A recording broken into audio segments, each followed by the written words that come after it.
오늘 말씀드릴 내용은 사람에 따라 조금 불편하게 느끼실 수 있는 내용이 포함되어 있습니다. 그러나 현실을 바로 알고 직시하자라는 마음에서 영상을 제작하였고, 영상을 끝까지 보시고 여러분 스스로 판단해 보시기 바랍니다. 조기 은퇴한 남자. 여러분, 예를 들어 무이자로 2년마다 수억 원을 빌려주는 대출이 있다면 대출을 받으시겠습니까? 안 받으시겠습니까? 이 대출 상품은 여러분의 직장, 소득, 신용과 관계없이 무조건 돈을 빌려준다면요. 이런 대출이 어디 있냐고요? 분명히 있습니다. 잘 생각해 보세요. 일반적으로 대출을 받기 위해서 대부분의 사람들은 은행을 이용합니다. 은행은 개인별 자산, 담보, 소득에 따라 신용평가를 하고 그에 맞는 이자를 부과합니다. 즉, 개인마다 대출 이자가 다 달라요. 돈을 빌리면 돈을 빌린 것에 대한 대가로 무조건 이자라는 것을 지급해야 합니다. 자본주의 시대에서는 돈이 많을수록 더 많은 돈을 벌 수 있습니다. 1억을 5% 상품에 투자하면 연간 500만 원의 수익이 발생되고 2억을 투자하면 1000만 원이 공짜로 생깁니다. 즉 돈이 많으면 많을수록 돈이 돈을 벌어다 줍니다. 이거는 초등학생도 알 거예요. 그래서 1억 원을 은행에 넣어 놓으면 매년 500만 원 연말 보너스가 생기는 거예요. 회사원분들도 많으실 텐데 1년에 성과급 얼마 받으시나요? 이제부터 본격적으로 이야기를 시작해 보겠습니다. 잘 들어보세요. 예를 들어 어떤 사람이 있는데 이 사람은 여러분이 누구인지, 자산이 얼마나 되는지, 소득이 있는지, 신용도를 상관하지 않고 2년간 무이자로 수억 원의 돈을 빌려준다고 해봅시다. 이 사람은 인플레이션으로 매년 돈의 가치가 낮아지는데도 2년 뒤에 원금만 돌려주면 괜찮다고 합니다. 만약에 이렇게 순수한 사람이 여러분 곁에 있다면 완전 나이스한 상황이고, 우리는 그 돈을 활용하여 자산을 증식할 수 있는 엄청난 기회가 주어지는 겁니다. 맞죠? 근데 대한민국에는 실제로 이런 순수한 분들이 굉장히 많습니다. 대한민국에는 전 세계에서 유일한 전세제도가 있기 때문인데요. 순수한 여러분들이 2년 동안 무이자로 돈을 빌려주기 때문에 집주인들은 여러분들을 발판 삼아 도약하여 돈을 벌고 있습니다. 예를 들어 설명해 볼게요. 그 전에 왜 사람들이 월세보다 전세를 선호하는지, 왜 전세로 몰리는지부터 말씀드릴게요. 대부분의 대한민국 사람들은 월세를 무척 싫어합니다. 그들 대부분은 금융 지식이 부족해서 월세와 전세 중에 선택을 하라고 하면 90% 이상이 전세를 선택하죠. 그 이상일 수도 있어요. 근데 투자자 입장에서 바라보면 내 돈을 집주인에게 빌려주고 전세로 사는 것은 절대로 돈을 불릴 수 없는 구조입니다. 전세를 사는 세입자 분들에게 왜 전세를 선택하냐고 물어보면 이런 대답이 나옵니다. 첫 번째로는 전세 대출 이자가 월세보다 싸니까 전세가 무조건 유리하다 라는 논리인데요. 그들은 본인들이 합리적이라고 생각합니다. 얼핏 보면 맞는 말 같습니다만 자본주의 시대를 살아가는 투자자 입장에서 보면 논리가 맞지 않습니다. 투자자들의 뇌구조로 생각을 해보면 큰 돈을 전세에 묶어두는 것, 엉덩이로 깔고 있는 것은 기회비용을 날리는 것입니다. 절대 부자가 될 수 없고 시간이 지날수록 상대적으로 가난해지는 길입니다. 전세금은 현금인데 가치가 점점 떨어지거든요. 두 번째로 월세를 선택하지 않는 이유는 대한민국 사회에서 월세를 산다고 하면 뭔가 쪽팔리기 때문입니다. 다른 나라는 어떤지 모르겠습니다만 유독 대한민국에서는 월세를 산다고 하면 뭔가 못 살고 가난하다 라는 이미지가 강하기 때문에 그렇습니다. 특히 결혼 전 혼자 살 때는 괜찮아도 결혼하고 나서도 월세를 산다고 하면 이미지가 안 좋게 생각되는 건 왜 그런지 저도 모르겠습니다. 아무튼 월세를 산다고 하면 다들 불쌍하게 안 좋게 본다는 분위기가 있는 것 같습니다. 그래서 월세보다는 전세를 선택합니다. 이렇게 대한민국 국민들의 인식이 변하지 않는 한, 전세 제도가 사라지지 않는 한 대한민국은 투자자들에게 천국인 셈입니다. 무이자로 계속 돈을 빌려주는 분들이 있으니까요. 제가 제 채널에서 지속적으로 말씀드린 내용은 자본주의 시대에서 부자가 되기 위해서는 노동소득을 자산으로 꾸준히 변환시켜야 한다는 것이었습니다. 한번 여러분이 부동산을 구매할 예정이라고 생각해 봅시다. 부동산을 구매하기 위해서는 본인의 시드머니를 바탕으로 부족한 돈은 은행에서 대출을 받아서 자금을 마련합니다. 근데 전세제도라는 특성 때문에 여러분은 은행에서 대출을 받지 않고 부동산을 구매할 수 있습니다. 부족한 금액은 다른 누군가의 돈을 활용해서 말이죠. 그것도 무이자로요. 예를 들어 볼게요. 여러분은 현재 6억짜리 부동산을 한 채 보유하고 있고 종잣돈 1억이 있다고 가정해 봅시다. 그리고 이 집을 4억에 전세로 내놓습니다. 이제 여러분들은 무이자로 4억을 대출해줄 순수한 분을 기다리면 됩니다. 이분들은 기꺼이 무이자로 4억 원을 여러분들에게 투자해 줄 것입니다. 이 대가로 그들은 2년 동안 거주할 권리를 갖게 됩니다. 이제 여러분들은 기존에 가지고 있던 종잣돈 1억 플러스 세입자로부터 받은 돈 4억 해서 5억이 생겼습니다. 여러분은 예전부터 공부를 열심히 해서 눈여겨보고 있었던 아파트로 달려갑니다. 그 아파트의 가격은 7억입니다. 여러분이 현재 5억을 가지고 있고 은행으로부터 2억을 주택담보대출로 빌린 후 구매를 합니다. 짠! 이제 여러분에게는 아파트 두 채가 생겼습니다. 남의 돈을 활용해서 말이죠. 게다가 이 4억 원은 무이자입니다. 지금 말씀드리는 건 도덕적으로 옳다, 그르다를 말씀드리는 게 아니라 자본주의 시대에서 전세 자금을 활용해 어떻게 자산을 늘려갈 수 있는지 기본적인 원리를 보여드리기 위함입니다. 위에서는 단순화해서 말씀드렸지만 실제로는 각종 규제 및 현행법이 정권마다 바뀌고 있으며 경제 상황에 따라 수시로 변경되고 있으니 부동산 투자를 계획하고 계신 분들은 국가 정책을 잘 들여다보고 공부를 해서 기회를 잡아야 할 것입니다. 이렇게 남의 돈을 활용해서 구입한 부동산이 시간이 지나서 가격이 오르고 시세 차익이 발생되면 모든 이익은 100% 부동산 주인에게 돌아갑니다.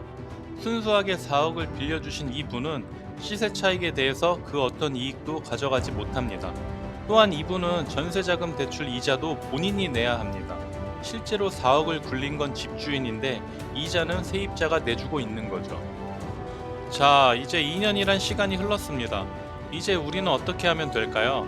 인플레이션으로 인해 집값이 올라 있을 겁니다.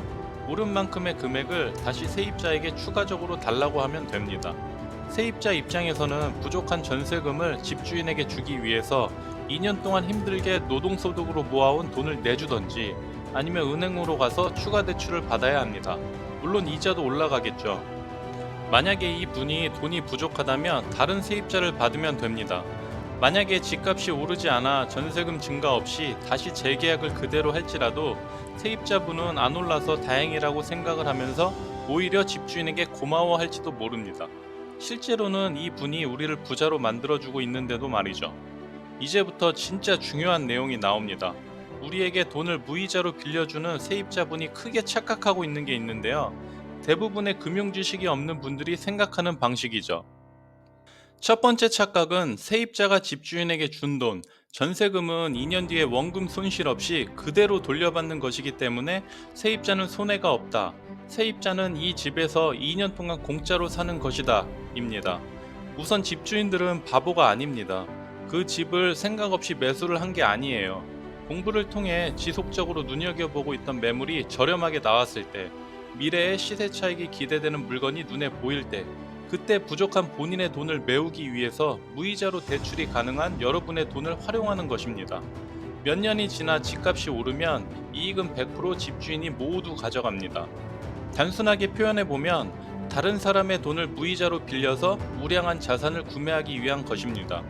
이 세상은 인플레이션으로 돈이 계속 풀리기 때문에 우량한 자산을 보유하고 있다면 시간은 자산을 가진 사람의 편입니다.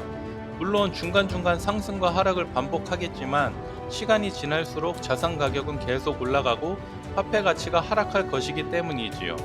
또한 집주인에게 맡겨진 전세금은 2년 뒤에는 인플레이션으로 인해 그 가치가 떨어집니다. 세입자의 전세금은 결국 물가 상승률만큼 깎여 나간 것이지요. 대부분의 세입자는 원금 보전이라는 이 단어에 크게 꽂혀서 보이지 않는 손해, 잃어버린 기회비용을 알아차리지 못합니다.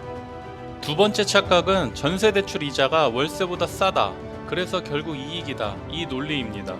이건 역시 금융지식이 부족한 사람들이 하는 착각 중에 하나입니다. 예를 들어 보겠습니다. 한 부부가 있습니다.